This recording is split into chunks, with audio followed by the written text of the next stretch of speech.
Personent hodie voces puerule, laudates iucunde, qui nobis est natus. Personent hodie voces puerule, laudates iucunde, qui nobis est natus. Sumo Deo datus. Ideo, Ideo, Ideo gloria in excelsis Deo.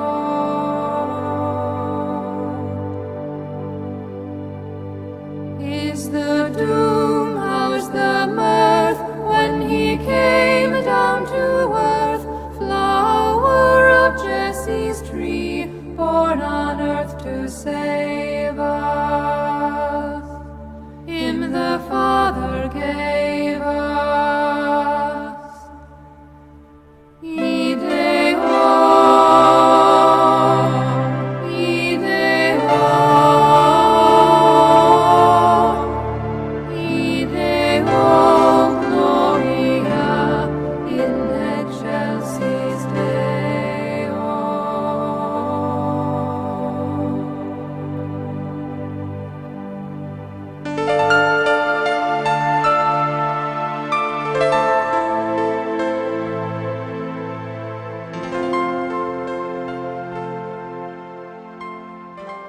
A ver, el que hayamos elegido este lugar como primera parada, ¿vale?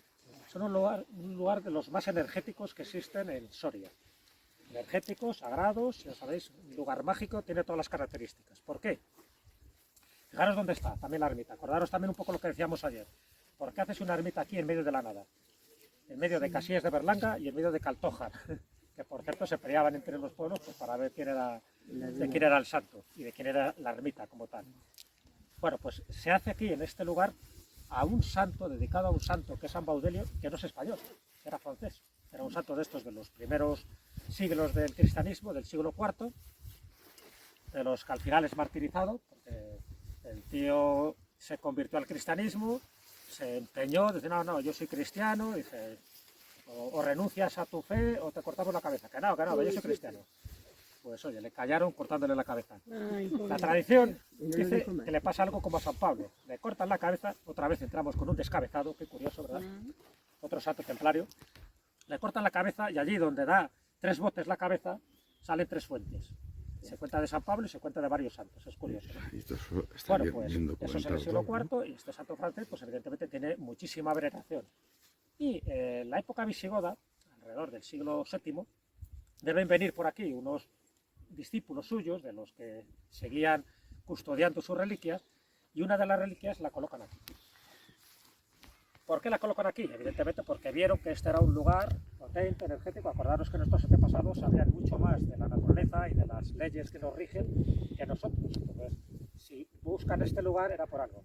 Bueno, veréis que hay una fuente también, una fuente con agua terapéutica, una fuente que dice que tiene grandes propiedades, así que si alguien quiere curarse de cualquier enfermedad, ahora es el momento oportuno, además con una relación calidad-precio bastante barata.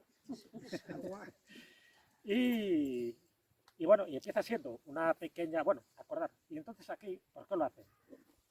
Lo buscan porque esta era una zona de eremitas, es decir, gente que venía aquí a rezar, a meditar, porque este ya digo que es un lugar muy potente, donde este tipo de oraciones y sobre todo de recogimiento y de contacto con Dios, con la divinidad, es mucho más cercano, ¿de acuerdo?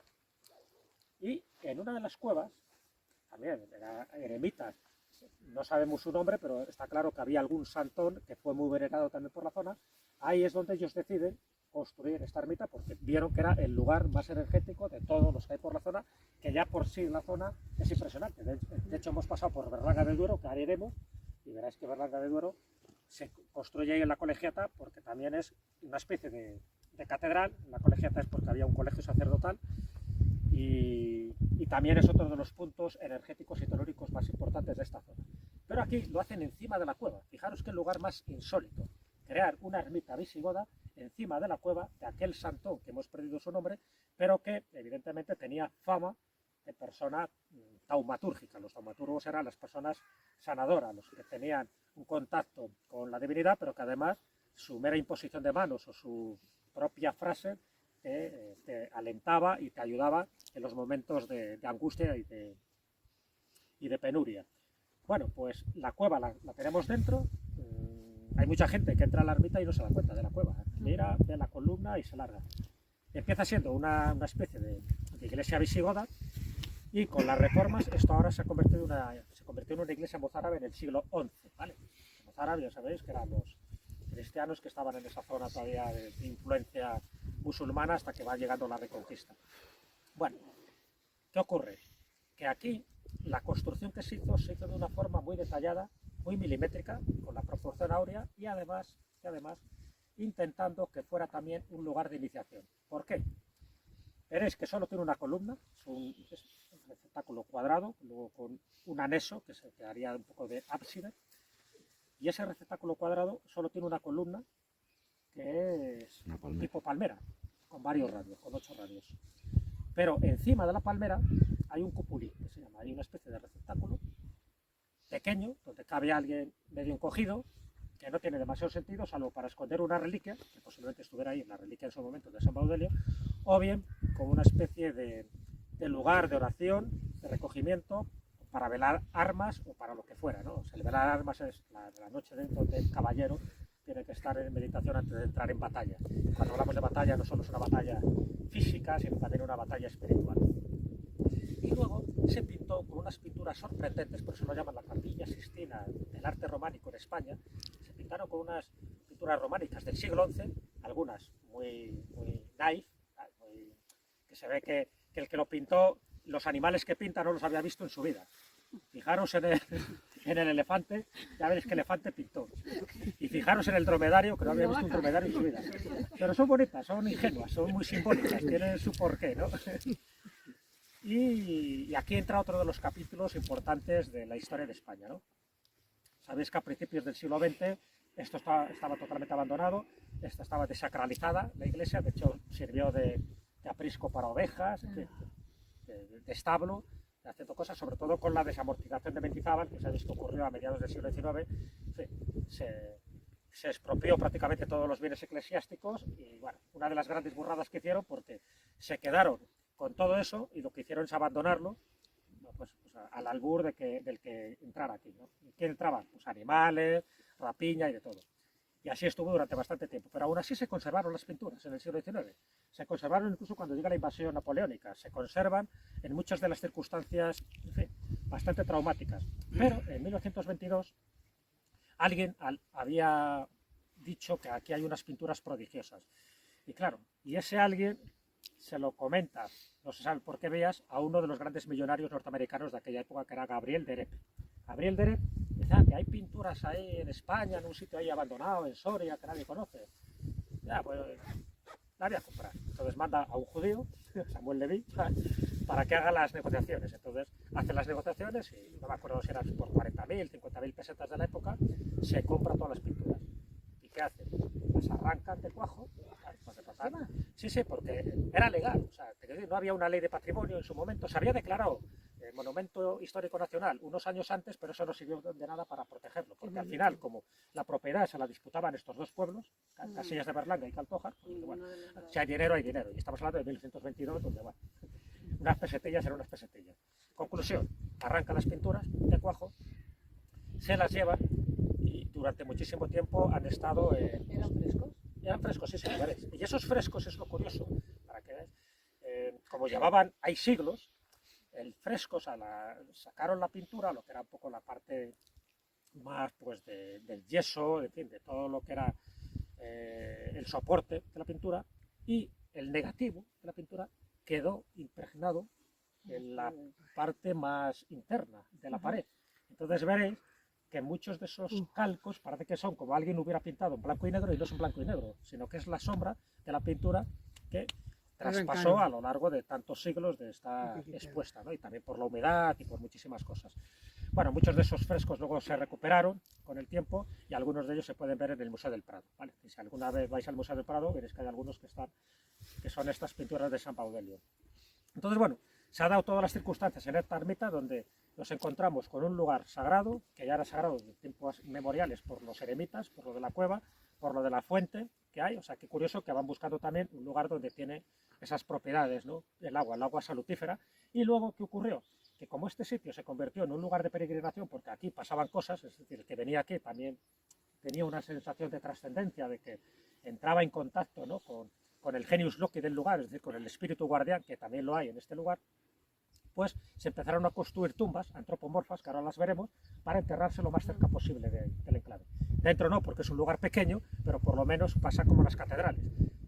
Todo lo que esté cerca de un lugar sagrado, la sensación es que automáticamente vas al cielo y no pasas por el purgatorio, o por lo menos parece que tienes pues más indulgencias para purificar tus pecados veniales y mortales. Bueno, pues el hecho es que estamos, ya digo, en un sitio privilegiado, que hay que venir adrede, una vez más, los lugares mágicos que hay que merecerlos, y cuando entremos, pues eso, en lugar de comentar cosas ahí, que haya barullo, intentar entrar, pues eso, con ese recogimiento, con ese permiso que hay que pedir al espíritu del lugar, sabiendo un poco ya lo que sabéis, que está bajo la advocación de un santo francés, pero de un santo francés que aunque no muriera aquí, sí que se recogió un poco esa tradición sagrada y se amplificó y prácticamente se hizo una simbiosis con los santones, con los eremitas que vivían en este lugar desde tiempos inmemoriales.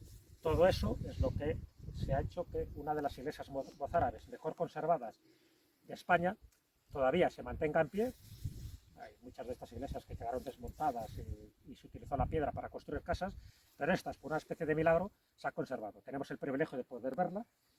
No todo el mundo viene aquí, porque hay gente que ni siquiera sabe la importancia capital que tiene este lugar, pero para mí, ya digo, es uno de los núcleos también energéticos potentes dentro de nuestra España mágica. Nuestra España mágica tenemos muchos lugares, pero es verdad que Soria atesora unos cuantos y hemos visto algunos. Por supuesto, luego veremos la Colegiata, luego veremos San Saturio, pero para mí este era un lugar también imprescindible que merecía la pena que lo vieras. Además, ayer cuando levantaste la mano prácticamente ninguno había estado por aquí, ¿no? Entonces, hoy era el día, hoy era el momento, disfrutarlo, sentirlo, experimentarlo y seguir. Las iglesias todas estaban como catalogadas en sitios especiales, todas en centros energéticos. No, todas no, hay iglesias que no, hay iglesias que están hechas porque había un párroco y hay que hacer una iglesia, todos los pueblos tienen una iglesia. Me refiero así de la época aquella, así como esta. Claro, pero esta sí, por eso, porque esta no tiene una función parroquial, esta no está en un pueblo. Claro, se hizo encima de una cueva, que esa cueva, ya veréis cuando entré, tiene como una especie de pila, ¿no?, que te recarga. Entonces, esta iglesia no tiene una función parroquial, no es una iglesia que dice, hemos hecho un pueblo y tiene que haber una iglesia. Por lo tanto, esa iglesia puede ser potente porque lo han hecho en un lugar adecuado, sencillamente no, porque la han hecho porque la tenían que hacer. No todas las iglesias tienen ese mismo carácter. Muchas veces, de hecho, como no tenían ese mismo carácter las iglesias, como todo el mundo quería sacar dinero y un poco, pues, beneficio también del culto religioso, no olvidemos que la iglesia también siempre ha buscado eso, se buscaba una reliquia. Dice, bueno, hemos hecho una iglesia muy bonito, pero es una iglesia igual que todas las demás. ¿Qué es la diferencia de esta iglesia de todas las demás? Una reliquia. ¿Dónde encontramos una reliquia? Digamos, las de Cristo ya están como muy cotizadas, las de la Virgen no hay forma de conseguirlas, las de los apóstoles, entonces se inventaban reliquias. Entonces, se creaban un ligno crucis, o un clavo, o un hueso de San Cucufato, lo que fuera. Sí, pero Santa Teresa esas están más o menos documentadas, ¿no? Yo me refiero de los primeros mártires, que no hay forma. Aquí te dicen que esta es una reliquia de San Epifanio, y bueno, pues de San Epifanio, pero daba igual. De las 1000 vírgenes. O de las 11.000 vírgenes, que nunca hubo un martirio de las 11.000 vírgenes de Santa Úrsula, fue un error de transcripción, fueron 11 vírgenes, entonces alguien se pasó por el 0, puso 11.000, pero eso sirvió para que la iglesia dijera, tengo una cabeza de las 11.000 vírgenes. Yo he visto cabezas de las 11.000 vírgenes por todos O lados. sea que de la falsa dice que había personas que eso lo desafortunadamente casi tenían la capacidad de percibir los centros energéticos de la Tierra. Claro. ¿Eran templarios o eran anteriores a los No, eran anteriores, ten en cuenta que esto estamos hablando del siglo VIII, del siglo VII. Los templarios son del siglo XII. Sí, que esa... Ha sabido puntear. No, no, la gente, a ver, los templarios, a ver, tenemos un concepto también a veces un poco distorsionado de los templarios. Los templarios eran guerreros, monjes, pero la gran mayoría de la tropa templaria no tenían ni idea de nada. Es decir, eran soldados que el hora y el labora, es decir, que tenían los votos de castidad, de obediencia, pero no sabían tampoco nada. Los que lo sabían era la élite, o sea, un grupo de los senescales, los grandes maestres. El resto de los templarios no tenían ni idea de esto. O sea, que siempre hay una élite que son los que atesoran el conocimiento. Y esa élite es lo que hace que se transmita ese conocimiento, esa tradición sapiencial, esa tradición sagrada, a través de una cadena áurea que llaman, es decir, a través de iniciados, el maestro al iniciado. O sea, el conocimiento profundo no se puede dar de una forma genérica a todo. Ya sabéis lo que dice la Biblia, dice, no dar perlas a los cerdos, porque al final no lo van a agradecer, se los van a comer y no se van a enterar de nada. El conocimiento profundo siempre pasa por una línea hermética, una línea de iniciación, ¿vale?